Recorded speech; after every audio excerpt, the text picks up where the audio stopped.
Al saludo, mucho gusto. Mi nombre es Jason David Ramírez Daza, estudiante de la Universidad Nacional Abierta y a Distancia. Actualmente me encuentro cursando el curso de Teoría del Estado del programa de Ciencia Política. El día de hoy vengo a exponer un tema muy importante, ya que tomé la elección de elegir uno de los textos de nuestras unidades del curso Teoría del Estado. Y el texto que elegí fue Del Estado Absoluto al Estado Constitucional de Benjamín González Alonso.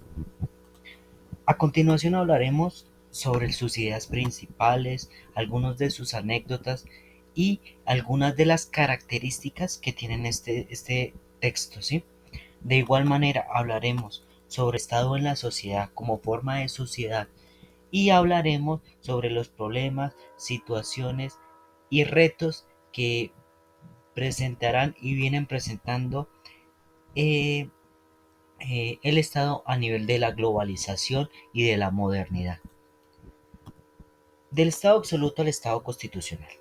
La transición del feudalismo al capitalismo se concreta básicamente inmediatamente a partir de después del Estado absoluto al Estado constitucional. ¿Sí? ¿Qué quiere decir esto? Que se lleva a cabo el feudalismo después de que el Estado absoluto pasa a ser del Estado constitucional se cambia, ¿sí? O sea, teníamos el Estado absoluto y se transformó en el Estado constitucional. Pero para dar inicio a nuestro tema debemos iniciar por qué es el Estado absoluto. El Estado absoluto no es un tipo de Estado de organización política avanzada, con escuadra o cartabón, ¿sí? El Estado absoluto es aquel que el poder absoluto queda en una persona. Esa persona es llamada rey o monarca, ¿sí? Y que esta persona eh, tiene un linaje real. ¿Qué quiere decir? Que es una familia real, que no se vota o no se elige por un tema democrático, sino por un tema de sangre, un tema de herederos a la corona, en este caso. Es importante hablar en nuestro texto que encontramos frases alusivas de autores muy importantes que sobresalen en diferentes ámbitos filosóficos, ¿sí? Y pensemos aquella afirmación de que el hombre es un ser sociable por naturaleza, de manera de que toda la dimensión social y política del hombre es que él es un hombre por naturaleza totalmente social, ¿sí? ¿Por qué? Porque vive en una sociedad, porque comparte con terceros o sus pares, ¿sí? Es decir, que no se encuentra solo. De igual manera encontramos otras frases alusivas filosóficas de personas muy importantes, ¿sí? Si el hombre es por naturaleza un ser político, pero por naturaleza se convierte a los hombres en seres desiguales entre sí, esa frase es un poco controversial, pero es algo muy importante, que el ser humano es un ser político, ¿sí? Un ser humano es un ser político. ¿Por qué? Porque eh, viene exponiendo diferentes tipos de pensamiento, ¿sí? Pero en este caso hablaremos de que existe una desigualdad en el Estado absolutista, de que no va a haber una igualdad, que existen unas diferencias políticas, ¿sí? Y que eso hace que el hombre sea desigual. También tenemos que hablar que en el Estado absoluto no existe el Estado de Derecho. ¿Qué quiere decir esto? Que no existe ni la igualdad, ni la equidad, ni la libertad. Entonces, van a haber diferencias sociales, van a haber una jerarquización de personas, como sabemos hay un antiguo régimen, una sociedad desigual. Y que esta sociedad desigual produce desigualdad y el privilegio de algunos. ¿Qué quiere decir? Que las grandes potestades, en este caso el rey, hablemos del rey, el poder divino. El poder divino es un argumento demasiado importante en este tema. Demasiado importante, ¿por qué? Porque el poder divino procede de Dios. Entonces, Él nos quiere decir, Benjamín González Alonso, en su texto nos quiere manifestar que el poder proviene de Dios y que el rey toma ese poder, ¿sí? Entonces, que el rey tiene que rendir cuentas solamente a Dios, solamente a Dios, ¿sí? Y que la sociedad como tal debe rendir cuentas al rey. Entonces, el rey rinde cuentas a Dios y el pueblo le rinde cuentas al rey. Como sabemos, el rey es el único juez supremo, el gobernante, el legislador, el inherente en soberanías, todo, ¿sí? El único dueño del poder. Y que por ser el único dueño del poder, tiene que rendirle cuentas a Dios. Porque de Dios proviene el poder. Hay unos casos, sí, que se presentan o se presentaron, donde el rey se cree superior a Dios. Muchos casos se presentaron. Ahora hablaremos sobre el Estado constitucional. No tiene nada que ver con Aristóteles, nada. De hecho, es, este Estado es anti-aristotélico. ¿Qué quiere decir? Que este es el génesis para un Estado constitucional, que no hay que comparar un Estado aristócrata con un Estado constitucional. Es totalmente diferente. ¿Por qué? Porque en este caso hablaremos sobre un titular y una sociedad, ¿sí? La unión, ¿sí?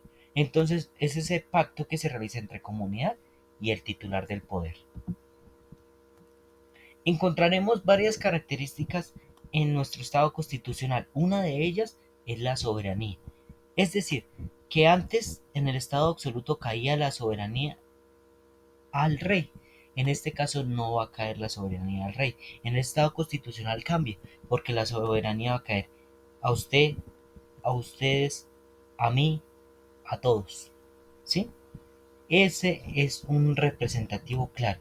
Y además que la soberanía va a estar regida por estar garante servicio a la libertad e igualdad de todos los hombres. ¿Sí? Que todos son iguales. Una situación formal. La separación de poderes. Benjamín González Alonso manifiesta esa separación de poderes que hoy en día conocemos como las tres ramas del poder público: legislativo, ejecutivo y judicial, y que hasta ahora se mantienen, sí, se mantienen. Él nos habla sobre al poder ejecutivo y nos hace grandes alusiones. Nos habla de la división de poderes, nos habla de los tres poderes articulados, algo especialmente magnífico. Pero de igual manera, como tercera característica, nos habla sobre los derechos individuales. Y este tema hay que ser muy específicos y hay que hablar claramente sobre qué es la igualdad y la equidad.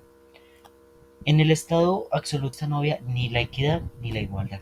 En el Estado constitucional ese es uno de los pilares: la igualdad y la equidad, donde todos los ciudadanos que somos iguales por naturaleza, ¿sí? Incluidos el Estado y los...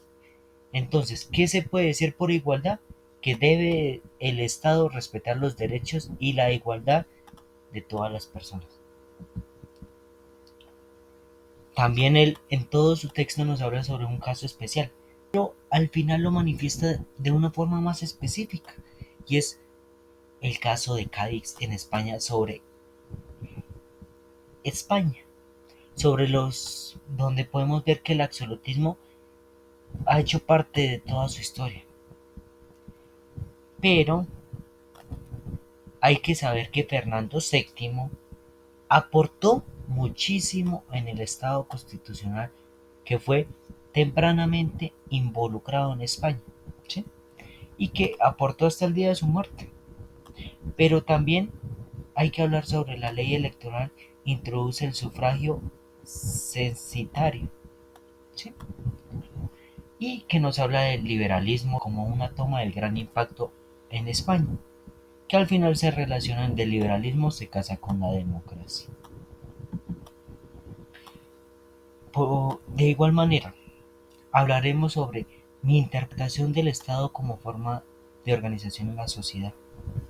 El Estado, como sabemos, es una organización compuesta por varias instituciones. La sociedad es parte de un Estado. El gobierno es parte de un Estado, ¿sí? Entonces, ¿qué pasa sobre el Estado? El Estado muchas veces nosotros lo conformamos. Entonces, ¿quién elige a los gobernantes? Los gobernantes son parte del Estado, ¿sí? Nosotros elegimos a los gobernantes, pero ellos no son el Estado. Somos todos nosotros, somos todas esas instituciones y todo, ¿sí? Es mi opinión sobre cómo es la forma de organización en la sociedad es un poquito complicada, ¿sí? La sociedad vive en constante deterioro, vive en constante problemática y esto hace que muchas veces unos estados colapsen, unos estados presenten anomalías, unos estados presenten situaciones complicadas, ¿sí? Bueno, hablaremos también sobre los retos y problemáticas que se han presentado en la modernidad y en la globalización del Estado, ¿sí?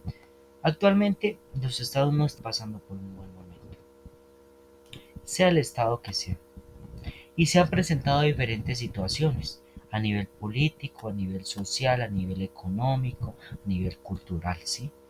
Entonces hablemos en este caso de relaciones internacionales. Encontramos que la globalización del Estado se ha podido ver, ¿sí? Que hay unos estados primordiales y otros estados que son muy débiles, ¿sí? Entonces hay un estado que todo el mundo ve, o muchos estados lo ven y quieren igualar, ¿sí? Entonces toman sus características para hacerlo similar. Pero en este caso hay que hablar sobre la actualidad, lo que está pasando, ¿sí? Sobre la modernidad, ¿qué está pasando? Están surgiendo nuevos estados, están surgiendo nuevas superpotencias, están surgiendo cambios en los estados. Sí, eso es verdad. Pero también hay que saber que hay problemáticas económicas, déficits fiscales, hay demasiadas inflaciones económicas. De igualmente hay estados que están teniendo problemáticas sociales y culturales, ¿sí? ¿Y qué se busca? ¿Cuáles son los retos? Primero, establecer unas economías estables. Segundo, crear unas políticas más apropiadas con la sociedad, con las instituciones, para que no se presenten este tipo de problemáticas. Y tercero, que se pueda consolidar un mejor Estado, ¿sí? Esto para que no haya ninguna situación compleja a futuro, porque muchas veces los estados dejan de ser estados y pasan a ser unos nuevos estados, como pasó con el estado absolutista, donde cambió al estado constitucional. Bueno, muchas gracias, agradezco su atención.